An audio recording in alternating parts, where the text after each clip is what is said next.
Vous êtes sur France 24 et vous avez raison. Bienvenue dans votre journal de l'Afrique. À la une ce soir, la visite de la chef de la MONUSCO depuis la première visite de la chef de la MONUSCO depuis la prise de contrôle de Goma fin janvier par les rebelles AFC et M23 appuyés par le Rwanda. Bintou Keïta y a rencontré les chefs du groupe armé. Explication à suivre.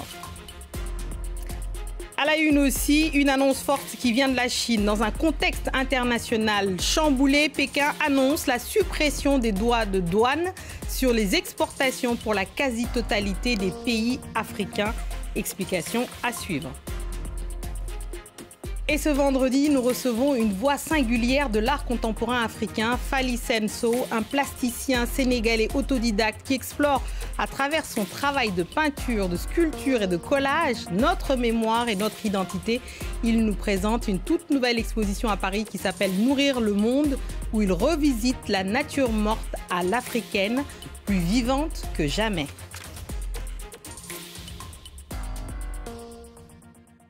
On ouvre ce journal par la République démocratique du Congo où la chef de la MONUSCO s'est rendue à Goma, première visite officielle depuis la prise de contrôle de la ville fin janvier par l'AFC M23 appuyé par le Rwanda. Bintou Keïta est dans la capitale provinciale pour une visite de 3 jours. Elle a rencontré les chefs du groupe armé. Les précisions de notre correspondante Aurélie Bazara-Kibangula. La rencontre a duré plus de 7 heures dans un hôtel de Goma. Autour de la table, une délégation de la MONUSCO menée par sa chef Bintou Keïta et de l'autre, les représentants de l'AFC M23, dont Corneille Nangaa. Alors les relations entre la mission onusienne et le groupe armé sont compliquées. À plusieurs reprises, Bintou Keïta a dénoncé devant le Conseil de sécurité des Nations Unies les restrictions imposées à la MONUSCO par l'AFC M23 et les violations des droits humains. De son côté, l'AFC M23 a accusé la MONUSCO d'avoir mené des attaques aux côtés de l'armée congolaise, ce que la MONUSCO a démenti. Alors rien n'a filtré de cette rencontre, mais au sortir, la chef de la mission onusienne a affirmé être venue à Goma dans un esprit d'écoute et d'échange. La MONUSCO reste engagée à appuyer toutes les initiatives susceptibles de favoriser une désescalade des tensions. Les responsables de l'AFC M23 ont exprimé leur volonté de trouver une solution pacifique à la crise. La MONUSCO reste également disposée à apporter des appuis nécessaires à toutes les initiatives de paix en cours. Cette visite de Bintou Keïta intervient à quelques jours de l'ouverture d'une nouvelle session du Conseil de sécurité des Nations Unies sur la situation sécuritaire dans l'est de la RDC. La session est prévue le 27 juin à New York. Allez, on passe à cette annonce stratégique de Pékin qui pourrait redessiner les flux commerciaux entre la Chine et l'Afrique. La Chine a annoncé la suppression des droits de douane sur les exportations de 53 pays africains. Objectif, rééquilibrer une balance commerciale largement en faveur de Pékin tout en renforçant la solidarité sud-sud. Une mesure forte, mais dont l'impact concret reste à évaluer. Décryptage de Deline Boisult. Pékin est clair dans ses intentions. Il s'agit de renforcer la solidarité entre les pays du Sud et construire une communauté de destin Chine-Afrique, comme l'a souligné le président chinois Xi Jinping. Mais l'objectif de cette annonce est aussi économique. La Chine souhaite stimuler les importations africaines et réduire la balance commerciale largement en sa faveur, puisque le pays affiche aujourd'hui un excédent commercial de 53 milliards d'euros avec l'Afrique. Grâce à ces suppressions de droits de douane, les grandes puissances économiques du continent africain, à savoir le Kenya, l'Afrique du Sud, le Nigeria ou encore le Maroc, pourraient en tirer des bénéfices immédiats. Et les pays les moins avancés économiquement, comme la Tanzanie ou le Mali, ne sont pas non plus oubliés. La Chine leur promet un accompagnement technique et commercial. Un seul pays est exclu cependant de cette décision, c'est l'Eswatini en Afrique australe, car il reconnaît l'État de Taïwan.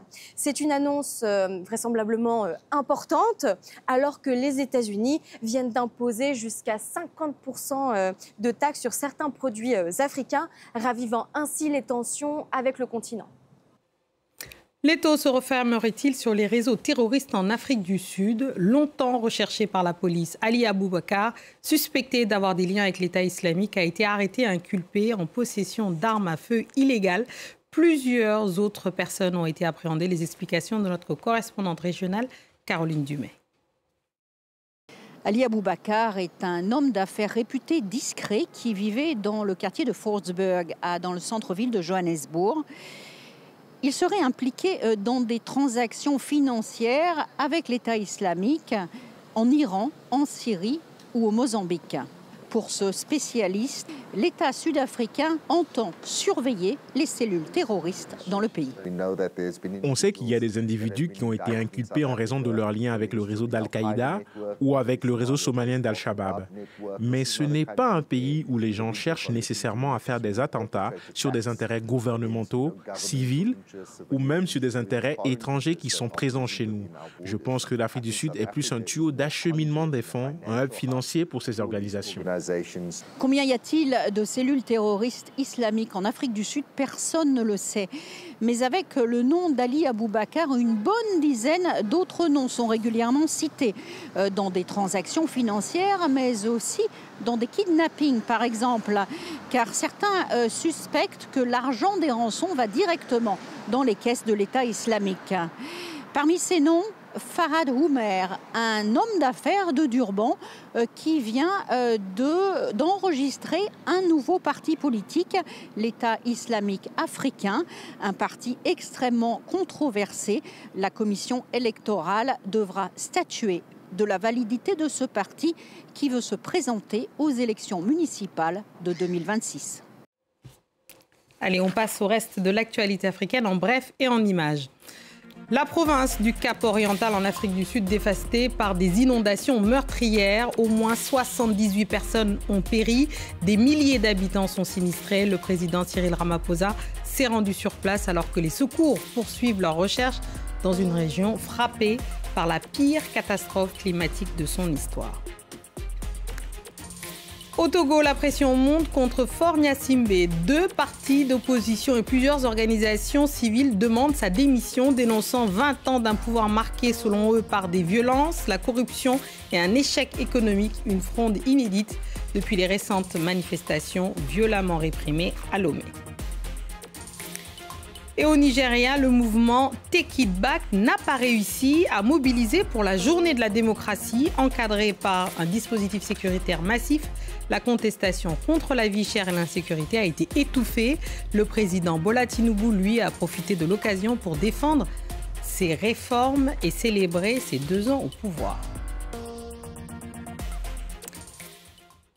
On passe à la culture dans ce journal avec un artiste du sensible, plasticien sénégalais autodidacte qui s'expose à la galerie Christophe Persson à Paris. Son exposition « Nourrir le monde » revisite la nature morte à l'africaine, mêlant esthétique, réflexion écologique et critique sociale. Dans un Sénégal tiraillé entre tradition et globalisation alimentaire, l'artiste nous invite à regarder autrement nos assiettes, nos marchés et nos ressources. Fally Senso, dalal ak jàmm ci France 24. Bienvenue dans le journal de France 24. Merci pour l'accueil. Alors, c'est un plaisir de vous retrouver. Je vais d'abord peut-être raconter comment je vous ai découvert un peu comme tout le monde lors de la Biennale de 2022 dans une exposition immersive, impressionnante de reconstitution de votre quartier, Koloban. On a du mal à se dire que vous êtes pourtant autodidacte et tant votre travail est minutieux. Racontez-nous justement votre parcours artistique. Comment vous en êtes venu à devenir artiste? Merci. Moi, je suis autodidacte, mais j'ai eu la chance de rencontrer Germaine Antagué, souverainiste, quand j'étais au collège d'enseignement moyen, qui a su favoriser mes possibilités. Mais mon inspiration est survenue quand j'étais beaucoup plus jeune. Je me suis donné le goût d'observer et de m'interroger. Et j'habite dans un quartier qui est le quartier Koloban, un quartier de seconde main.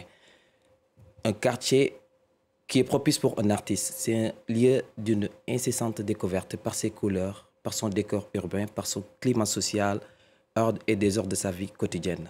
C'est un lieu où sont jetés plein d'objets qui sont désagrégés, chaque objet qui comporte un enseignement à expérimenter. Et moi, j'ai pris contact avec cette réalité en ramassant ces objets et les faire communiquer entre eux sur le verre. Et c'est ça qui m'a mené à trouver mes meilleures expressions afin d'enrichir le langage sous-verre aussi, qui est traditionnel au Sénégal. Oui, le sous-verre, donc cette tradition de travailler sous du verre, d'ailleurs, c'est pour ça que ça vient de là. Comment vous quittez le sous-verre, le swear, en tout cas, vous ne le quittez pas vraiment, mais pour arriver sur ces objets plus vivants que jamais, d'ailleurs? Parce que c'est de fil en aiguille et le travail, on le booste sans cesse. C'est à force de travaillant que j'ai commencé à découvrir que les objets, il faut les donner beaucoup plus de volume. Essayer de toucher le contour pour avoir encore beaucoup plus d'expression qui est possible et beaucoup de possibilités aussi par rapport à l'étalage de ces objets. Parce que les objets aussi, ils me parlent tantôt de Renaissance, tantôt même s'ils ont d'autres qualifications. Moi, j'en fais des jugements esthétiques et intellectuels même. Et donc, c'est ce qui m'a poussé à voir les possibilités, enfin aussi d'élargir le champ de mes réflexions créatives. Parlez-nous de cette exposition. Comment est née l'idée de nourrir le monde, cette exposition où vous parlez là, cette fois-ci, exclusivement de la nourriture, justement? Oui, parce que la question de l'alimentation devient un enjeu mondial. Et donc, la sécurité alimentaire, notamment en Afrique, les gens continuent à en parler, les responsables politiques. Et donc, ça touche des questions économiques, politiques et même sociaux. Ainsi, je me suis dit, en tant qu'artiste, il faut que j'aille mon mot à dire et surtout servir de pont, de porte-parole aussi entre la population et les décideurs, les bailleurs, l'État du Sénégal, etc. Mais ça a une portée qui est une portée mondiale, universelle, parce que la planète est en train de s'inquiéter de la qualité nutritionnelle, de l'autosuffisance alimentaire, surtout au moment où on trouve que la population mondiale est en train de croître incessamment. Oui, il faut trouver de quoi nourrir tout le monde. Et donc, votre exposition, votre travail, vous choisissez tous les aliments, y passent évidemment. Hein. Donc, c'est absolument magnifique. Donc, nous, on a hâte d'y aller. On va y aller. Ça s'est ouvert juste hier et ce sera jusqu'au 26 juillet à Paris, à la galerie Christophe Persson. On ira vous voir. Fally Senso, on vous souhaite tout le succès que vous méritez. Merci voilà, beaucoup. votre travail est absolument magnifique. Merci à tous ceux qui nous ont suivis partout dans le monde et en particulier ce soir de Colobane à Paris. Restez avec nous car l'actualité continue évidemment sur France 24. Merci.